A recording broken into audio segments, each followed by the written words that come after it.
মাইয়া, তোর এত বড় সাহস কই থেকে হয়? বাপের বয়সে একটা মানুষের গায়ে হাত তুলতেছস? মানে পড়াশোনা জানোস, টাকা পয়সা আছে দেখে মানুষের মানুষ মনে হয় না? আজকের পর থেকে এই বাড়িতে কোনো অন্যায় কাজ হইব না। বিয়ে হওয়ার আগে বাবা শিখাই দেয় নাই শ্বশুর শাশুড়ির সাথে কেমনে আচরণ করতে হয়? অসভ্য বেয়াদব একটা। আমি বেয়াদব? হৃদয়, তুমি কিছুই বলবে না? চুপ করে আছো? তোমার বউয়ের গায়ে ওরা হাত তুলেছে। আজকে মনে হচ্ছে একটু ভালোভাবেই খাওয়া দাওয়া হবে। গত 2 দিন যা খেয়েছি বাবা। আচ্ছা, কথা না বলে তুমি খাওয়া শুরু করো না, সব তো ঠান্ডা হয়ে যাচ্ছে। নাও এগুলো নাও। এই তরকারিটা দেখতে তো অনেক সুন্দর লাগছে। এটা কিসের তরকারি? পুঁই শাক দিয়ে চিংড়ি মাছ দিয়ে রান্না করছিলাম। ইন্টারেস্টিং।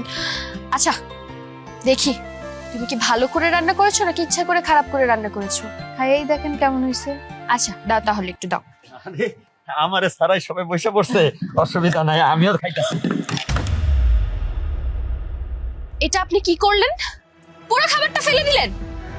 বুঝতে পেরেছি, আদরের ছেলের বউকে দিয়ে রান্না করিয়েছি না, সেটা সহ্য হলো না, তাই না? তাই আমাকে খেতেই দিলেন না। না না বৌমা, তুমি এসব কি কইতেছো? আমি ইচ্ছা করে ফেলাই নাই, মানে তাড়াহুড়া করে নিতে গিয়া পইরা গেছে। আচ্ছা বাবা, তোমার এখানে তাড়াহুড়ো করে কেন আসতে হবে বলো তো? যেহেতু তুমি লেট করে ফেলছো, তুমি পরে এসে খেতে দিলে তো সবকিছু নষ্ট করে। আচ্ছা তোমার তো বয়স হয়েছে নাকি? বয়স হইলে মানুষের জ্ঞান বুদ্ধি বাড়ে। পোলার বউ খাইতে বসে, এখন কেন তোমার খাইতে বইতে হইব? তুমি পরে খেলে কি কোনো সমস্যা ছিল? আমি খুব ভালো করে বুঝতেছি, খুব ভালো করে বুঝতেছি যে উনি ইচ্ছে করে খাবারটা ফেলেছে। আমি এটা শিওর। আদরের ছেলের বউকে দিয়ে আলাদা করে রান্না করিয়ে এনেছি, সেটা সে একদমই মেনে নিতে পারেননি। তাই আমাকে খেতেও দিল না, আর সব খাবারও নষ্ট করে দিল। বৌমা, মুখ সামলায় কথা কও। তুমি ভুলা যাও না, আমি তোমার শ্বশুর। আমি মুখ সামলে কথা বলবো? আমাকে আপনি কথা বলা শেখাবেন? ছোট লোক, আপনাকে আমি। আই মাইয়া, তোর এত বড় সাহস কই থেকে হয়? বাপের বয়সে একটা মানুষের গায়ে হাত তুলতেছস? মানে পড়াশোনা জানোস, টাকা পয়সা আছে দেখে মানুষের মানুষ মনে হয় না? আজকের পর থেকে এই বাড়িতে কোনো অন্যায় কাজ হইব না। প্রত্যেকটা অন্যায়ের প্রতিবাদ আমি করব। এতদিন আমার জামাইয়ের উপর অনেক অন্যায় চলছে, আমি কিচ্ছু কই নাই, মুখ বন্ধ করেছিলাম। আমার এই বাড়িতে চাকরানির মতো খাটানো হইছে, একটা প্রতিবাদ করি নাই।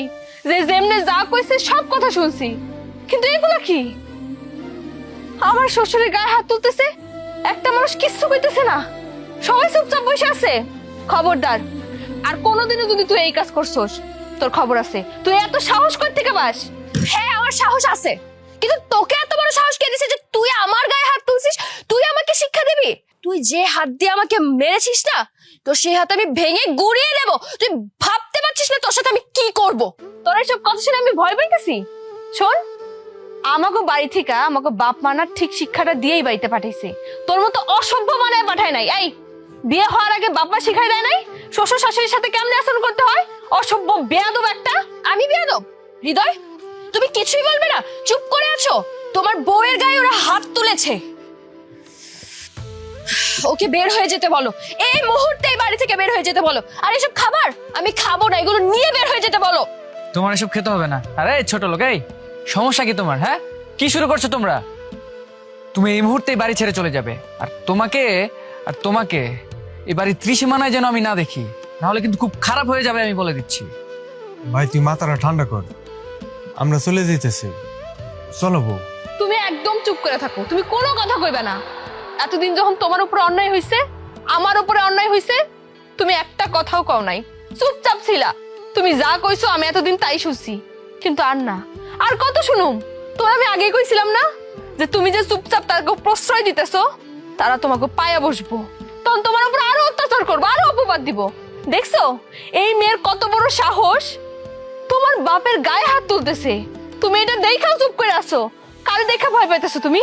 তোমার ছোট ভাই দেখা ভয় পাইতেছো? লজ্জা করে না তোমার? এই থাপ্পড়টা তো তোমার দেওয়া উচিত ছিল। তোমার ছোট ভাই তো একটা দিনে দিনে বেয়াদব হইতেছে, ওর যদি এরকম শাসন না করো, দেখবে ও আরো লাই পেয়ে যাবো। নিজে একটা বেয়াদব হয়ে আরেকটা বেয়াদব মেয়ের বিয়া করে এই বাড়িতে নিয়ে আসছে, সংসারটাকে জাহান্নাম বানায় ফেলাইতেছে।